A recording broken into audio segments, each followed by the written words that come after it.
Real-time Sovryn is go. Well, as a Jedi once said, hello there. Back in the studio, baby. Brian's Dungeon of Sex and Magic. Yes, that does spell out BDSM. Of course, this is number 5. Is it the best ever? We'll see. Plenty to do in the studio. So, speaking of plenty to do, actually, that's a terrible segue. I was alerted to some troubling news over the weekend. And so it was August, I want to say it was August 25th or 26th, depending upon which part of the world you're in, I believe. But it was reported that none other than the man in triple black of the East, and longtime Sovereign Tech listeners will know who I mean when I say that, but for those that don't, Pavel Durov, CEO, founder of Telegram, as in the Telegram messaging app, was arrested in France. Now, first there was some speculation if he actually got arrested, but then it pretty much got confirmed across the board, including statements from Telegram, the company itself, via its own platform, as well as on X and elsewhere. I had a lot of people actually message me on Telegram about it. Now, for just a brief welcome to Real Time Sovereign, of course, and just for a brief recap on my history with Telegram, I have been a supporter of Telegram, a very conscientious supporter in the sense that, like I don't just like, oh, Telegram, woo, whatever. I've talked about its flaws. I've talked about ways to use it, how you should use it, how you should consider what you're doing with it, and so on. Okay, it is not a perfect end-all option for communication. There's still value in using other apps, or depending upon what platform you're on, like using PGP encrypted email, apps like Briar, or if you're into Signal or Threema, there's quite a few to choose from, and I think each has a specific use case. So I've been critical of Telegram when necessary, but I've long been a supporter of its use.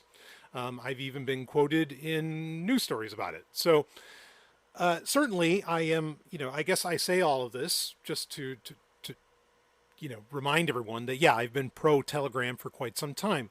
I've also been a little bit of a fan of Pavel Durov, who it's been widely suggested, nay, even reported, depending where you're looking, that he is an anarchist, a rare thing for a billionaire, and also for somebody who is so, shall we say, at those higher levels in the tech space. Because Pavel Durov, of course, founded VK, right, Vikante, which was like the Facebook of Russia for a long time until the Russian government basically made him sell it and get out of it. We don't need to get into the details around that whole story, but that's when he ended up starting Telegram. And wow, I mean, we're approaching over 10 years now, I guess, that Telegram has been a thing. It is far and away one of the most popular messaging apps, right up there with WhatsApp, WeChat, and take your pick. I mean, it is easily one of the most popular messaging platforms out there, and has become really a very feature-rich quasi-social media, as well as really almost alternative internet for some people, or should I say protocol for the internet in its own way. Again, not perfect, but what it does well, it does very well. And its speed, ease of use, things like this, and again, its feature set are all things to certainly be applauded. A lot of people rely upon it, including varying, shall we say, civil rights groups, if we're going to use that term. Varying activist groups make excellent use of it. Are there what would be conventionally, or even by, proper ethically considered bad guys that use Telegram? Of course there are. Just like the US dollar. All manner and stripes use the US dollar. This was like remember the old argument with Bitcoin? It's like, oh, well, Bitcoin is used by terrorists. Bitcoin is used by drug lords. It's like, well, so is the US dollar. You're going to ban that, right? When people were talking about banning Bitcoin and all of this jazz, fortunately that did not happen. And with Telegram, I think it's a very similar argument to make, that Are there quote unquote bad people, whatever that means? Are there bad people that use this platform for nefarious, for potentially even harmful means? Of course, absolutely. You're going to use what's in front of you, what's available, what works for the task, whatever that happens to be, whether it's for malicious purposes or benevolent ones. And is Telegram in that number? You bet. As in a platform that's readily available. And I want to talk more about that in a minute as well. So there's no, I'm laying out a lot of a kind of disclaimer here just to make sure that whoever hears this from me, whether you're watching it on YouTube, listening to it on Spotify, Apple Podcasts, Pocket Casts, whatever podcast app you use. Okay, and before, I get flooded in the comments, which by all means, drop in your comments, drop in your thoughts, on YouTube or Spotify or wherever, comments are, are available to make. I want you to know, that I understand. Okay. So let's talk a little bit about what is actually being levied against Pavel Durov by the French government. As far as, why is he getting locked up? Why is he in prison? Or why is he detained anyway, quote unquote detained? That's another thing I couldn't really get a lot of information on. Actually, is he in prison? It just says he's detained, so is this like a Julian Assange thing where he's in some, fancy room in an embassy? What is the deal here? Not a lot of clarity on that, including from major, media outlets, we'll say. I don't know if I want to call them news sources or journalists, but media outlets, particularly like BBC News. I'm actually going to read from it here quickly. Quote, Telegram chief executive Pavel Durov has been arrested by French police at an airport north of Paris. Mr. Durov was detained after his private jet had landed at Le Bourget airport, French media reported. According to officials, the 39-year-old billionaire, stallion breaking in, wow, 39 years old. He's got me beat by 3 years. And a billionaire already. Reading on, quote, was arrested under a warrant for offenses related to the popular messaging app Telegram. The investigation is reportedly about a lack of moderation, with Mr. Durov accused of failing to take steps to curb criminal uses of Telegram. The app is accused of failure to cooperate with law enforcement over drug trafficking, child sexual content, and fraud. End quote. Okay. Does, what... So here, let's break this down a little bit. So the French government says that Pavel Durov is refusing to have Telegram function, and so he's refusing to cooperate with law enforcement and function in a way that does cooperate with law enforcement. And their claim is it's over drug trafficking, child sexual content, and fraud. Are all three of those things happening on Telegram? Well, I just got done telling you. Yes. Absolutely yes, it is. There are features, particularly like the nearby feature where you can find people nearby or whatever. There are features baked into Telegram that honestly other messaging apps don't have, that I think, and I've talked about this on my own on Sovereign Tech, that I think are incredibly beneficial to certainly the child sexual content and fraud, to those malevolent acts. I'm not going to comment on the drug part because, hey, your body. Rock and roll. Okay? Absolutely, yes, that's going on. But what I can also guarantee you is that there isn't a single messaging platform or social media platform on the planet that is also not being used for these things. And that includes iMessage. Thank you.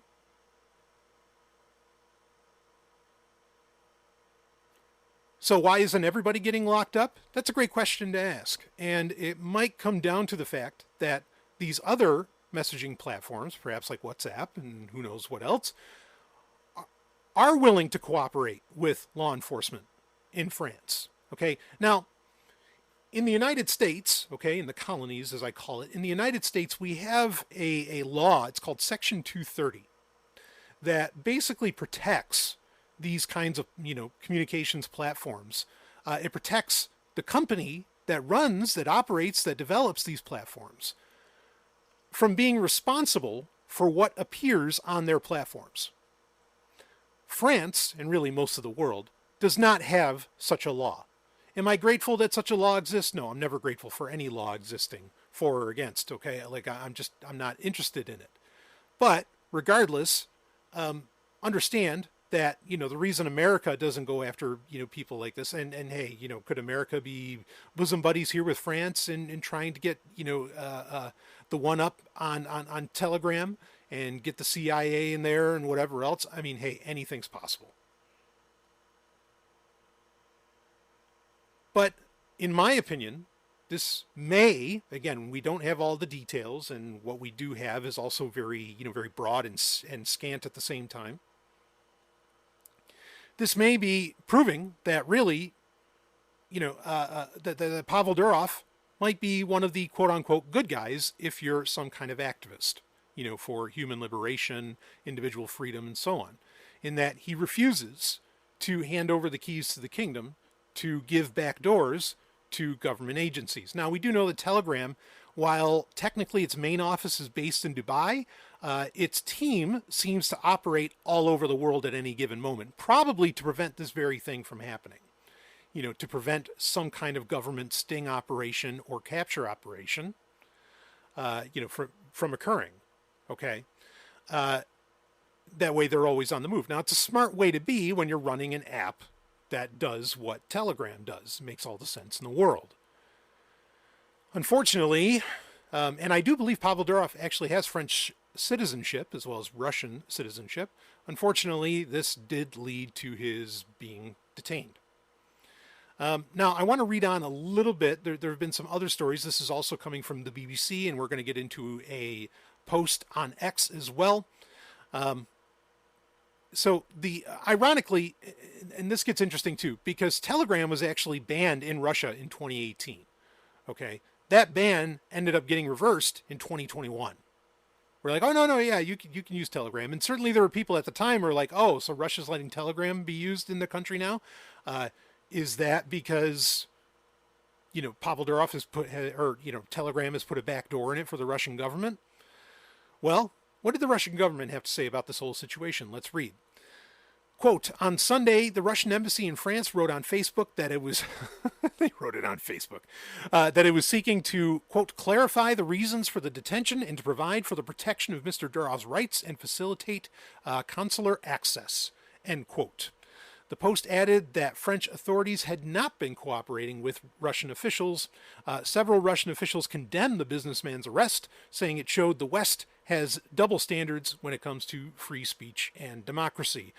Well, I'm not going to agree with them that the West has any kind of double standards. The West doesn't give a shit about free speech either. And no, really, it doesn't. I mean, it's nice that there might be laws on the books or something, but again, it's not like it's the West. In France, like I said, there is no Section 230 or anything along those lines. There's no protections there to be had. So the Russian government is kind of full of crap here. Okay. Interesting that they are going to bat for, one of their, practically kicked out citizens. Maybe it's because they still want to be able to collect taxes from him. I don't know.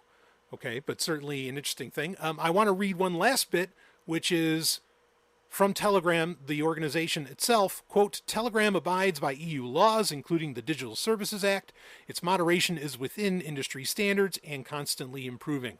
Telegram CEO Pavel Durov has nothing to hide and travels frequently in Europe. It is absurd to claim that a platform or its owner are responsible for abuse of that platform, end quote. So now what we have here is Telegram, admitting, like, yeah, we know heinous shit gets done on our platform. That's not a shock to us. The problem is we can't be held accountable. We're just making great software. Well, some of you might debate whether it's great. Regardless, we're just making software. Okay.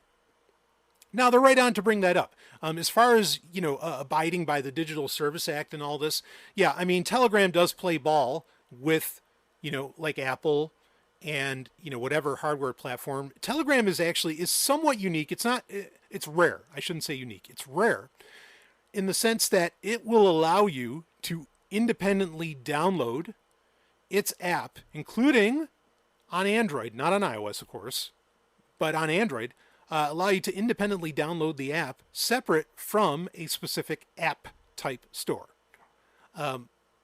So, of course, you can do it on desktop, but you can get it in the Google Play Store, but you can also download it completely independently from their own website. And this version is, by and large, the best version to get. Why? Because it falls outside of controls that are part and parcel of app stores, okay, of larger company app stores like the Google Play Store or the App Store from Apple.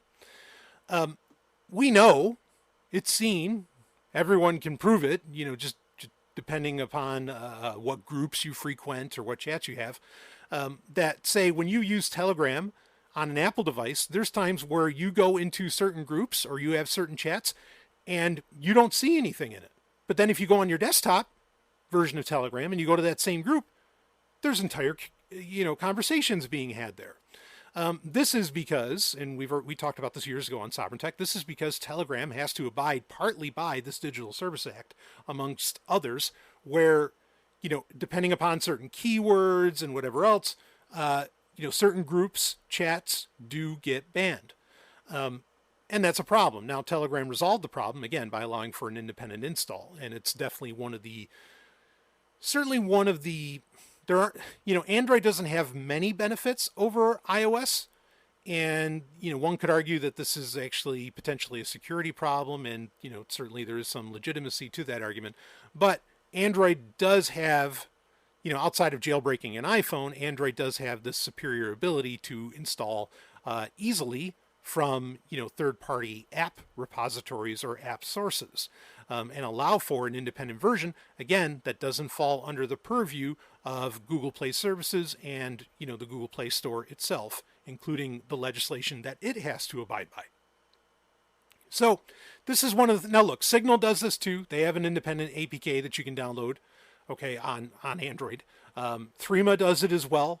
There are others. It's become a thing that they know they need to do. Why? Because of these very regulations that exist that can actually censor what you see without you realizing that it's even happening.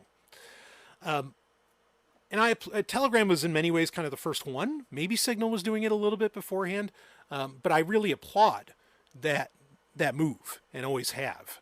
There's an advantage to app stores for sure, but also there's plenty of disadvantages to go around. Now, I've been getting, to get to all of this, okay, what comes of all this? Okay, for one, there was a rumor that was bullshit. There was rumor that that the App Store on iOS had removed Telegram after this incident. That is not true. In fact, Telegram is one of the premier apps on Vision Pro. It would seem that Apple and Telegram have a tremendous partnership, as much as Pavel Durov himself, argues against Apple and has rallied against Apple, usually accurately, not always, but usually accurately. They still have a tremendous working relationship, clearly. Okay, to the point that I think Telegram even gets shown off in demo videos. I could be wrong about that, but regardless, I've gotten reports. So first off, that didn't happen. That App Store removal did not happen. Okay, and Telegram is still functioning. Though, since this incident, I can at least say anecdotally, okay, and I haven't done a deep dive, say on Reddit or Hacker News or some other areas, where there have seemed to have been some much stricter, I guess we'll say leash keeping on, like I mentioned, how, sometimes you just won't see a chat. I have heard, and seen for myself where this has occurred in chats that were never a problem before, that suddenly happened, exactly coinciding with Pavel Durov getting detained in France. There are other oddities, including where, people are receiving notifications, not seeing a message, or they're not receiving notifications when a message gets sent. I have gotten plenty of reports and seen for myself on multiple platforms, not just iOS, but also on desktop and on Android, because I use them all. I have seen weird occurrences, bugs that I'd never seen before. Like I've basically almost never really had other than, like on iOS not seeing certain channels or whatever, I've basically never really had an issue with Telegram. I mean, it's been years where I was like, oh boy, Telegram's really screwing up today. I mean, I don't really remember the last time that happened. These things just work. And somehow coinciding with this, suddenly I ran into a bunch of errors. Could that be nothing? Could that be coincidence? A fluke? Absolutely yes, it could be. And am I speaking somewhat anecdotally? Sure. You're welcome to research more online to see if anyone else is self-reporting these things. Okay? It did, I'll admit, it did for a moment, like raise some concern for me. Like, okay, what's going on? Like, are they having to implement whatever it takes to get Pavel Durov, free from his detaining in France? I cannot make that positive claim, obviously. I don't think anyone can. Only Telegram really knows what's happening there. But it has been very strange that within this time frame, suddenly, like I'm hearing about and seeing personally a lot of errors that occurred. Okay, so I'm self-reporting here, and I understand that. So take that with whatever grain of salt that you want. But I think a lot of people want to know, what, and this is because this is usually the questions that I get, and certainly it is a question that I've gotten quite a bit in the past couple days. What to do? Do you just stop using Telegram? Okay. So this could get into a much larger subject that I'm not going to get into right now. That larger subject, though, starts at, okay, this concept of, having to basically play digital hopscotch, with your computing devices. Like, okay, well, this week, this platform did this and this platform did this, and, I can't use Google anymore. I'm not going to use Apple anymore. I'm not going to use this anymore. They've done too much, blah, blah, blah. Now, I'm not saying that's not a valid strategy. What I am saying is all of these companies have basically screwed the pooch. It's to the point that the egregiousness against ultimately what a computing device is about is your data, okay, whether it's for communications or files you've had, photos you've taken, whatever. Every single company that you can name that isn't some little open source project hanging out on F-Droid or in Flatpak, for Linux or something, has done something absolutely egregious at this point in 2024 where you should not be using them. Every single fucking one of them. We're well past the point where, the idea of, oh, I can't use this, I can't use that, blah, blah, this company, that company, yada, yada. We're well past the point where I feel that that's, like a valid strategy or even necessarily worth talking about. Okay. The reality is, I mean, and look, if you've been following the Microsoft space for the past 30 years, as well as anyone, the reality is people are not going to stop using Windows. They're just not. Okay. People are not going to stop using XYZ, whatever app or OS or nonsense, that you're thinking of. They're not going to stop. No matter what goes on, because this stuff has become, it's the plumbing. All of it. All of it. Windows is plumbing. Mac OS is plumbing. It's what gets the water from one point to the next. And does some of the plumbing leak? Yeah, it actually leaks a lot. But it's still the plumbing that you have in your house. Can you repair it? Yeah, you can try. But you still need the plumbing. So me coming out here and saying, and as well as other people who I've heard come out and saying, oh, whoa, don't trust Telegram. Oh, this is going to end badly. Telegram's done, blah, blah, blah. Well, I mean, who knows? Maybe Telegram will be done. I don't think so. I mean, I would imagine very, very simply that, some tech giant would just come in and buy the IP. Even if they didn't use the exact same technology, they'd buy the IP. They'd scoop it right up. Also, it's completely open source. Someone will just fork it and make it another way. I mean, the server side isn't open source, but you can figure that part out. Okay, whatever. Like, it's not going to go away, or at the very least, someone will pick up the tab, right? In some form or fashion. So you don't have to worry about that. Should you stop using Telegram? I mean, you can say that, but then the question becomes, what do I use instead? Well, I don't know really that there's one that's any better. Okay, I don't know. I wouldn't dare come out and say, well, Signal's inherently better. Yes, Signal has better encryption for sure. Okay, I'm not. There's no argument there. But just because it has better encryption, you lose out on a lot of features that Telegram happens to have that you might need. Not only that, but then, what platform are you using Signal on? I mean, like it just becomes this endless mess. Okay. And so for people to come out and say, this is what you should do, I'm not saying they're dishonest.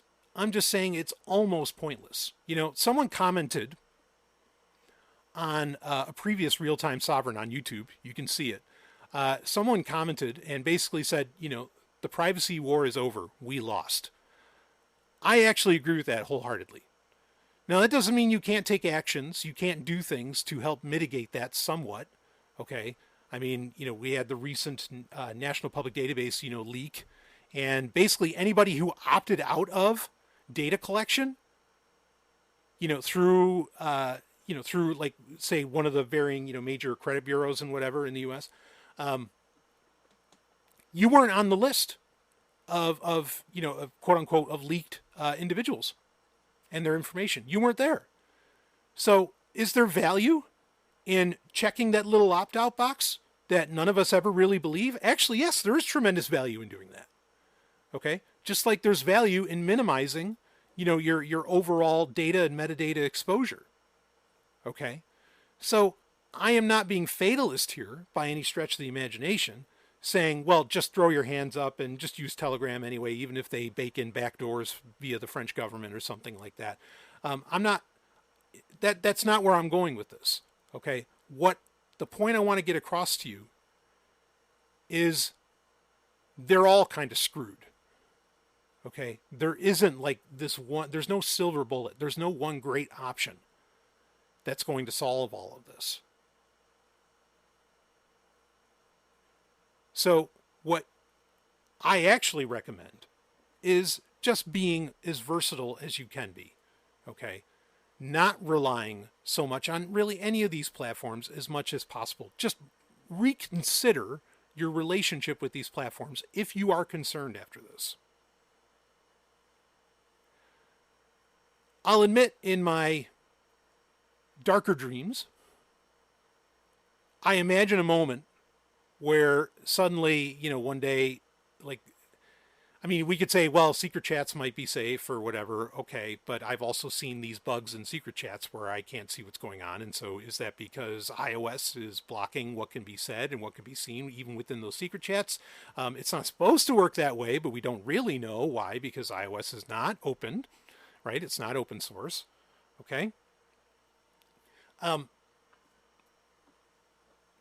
My point being that, or, the dark dream that I have is that at some point, like Telegram, who knows, maybe one day they'll lift the veil and you'll be able to see everything and anything that was ever typed on that platform.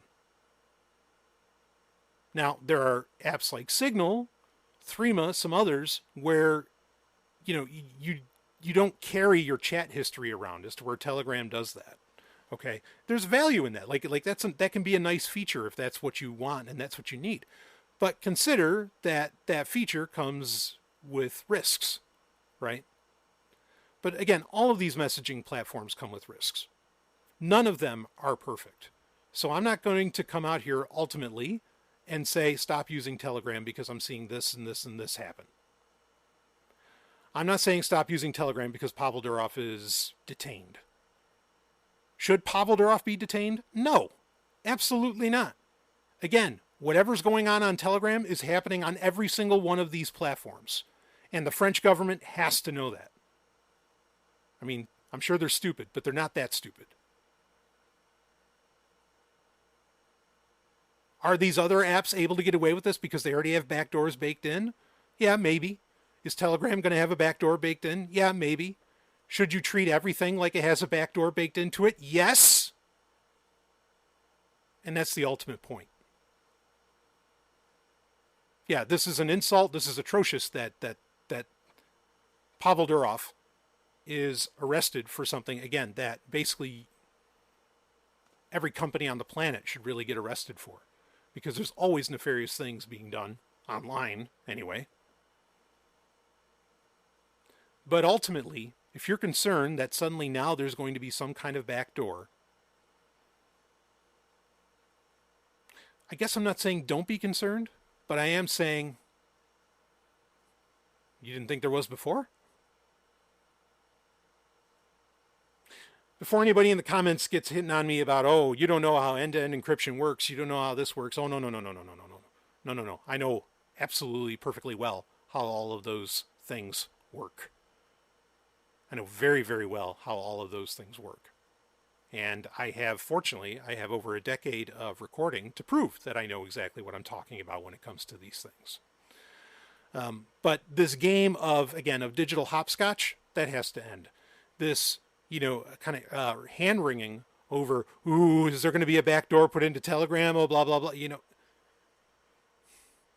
It doesn't even need a backdoor, honestly. But if it has one, I mean, again, you should just look at it without shock, without surprise. Does that mean that we're all screwed, that everything's done and throw away your computers and all this? No. No one's saying anything of the sort. Again, all I am saying is reconsider your relationship with these platforms. Reconsider the information that you're putting out there. And there clearly is value in even taking the most modest steps in trying to rein in, encrypt, and control your data. And, we can tell that again from the recent NPD leak that genuinely proves the point. So go ye therefore, don't do likewise. But good luck, stay safe, and know that there's probably a backdoor in just about everything. And I'll see all of you, on the other side. Sorry to be such a downer. I feel like this is a downer. Can we do like something fun, something happy? All right, next time, I'll see all of you, on the other side.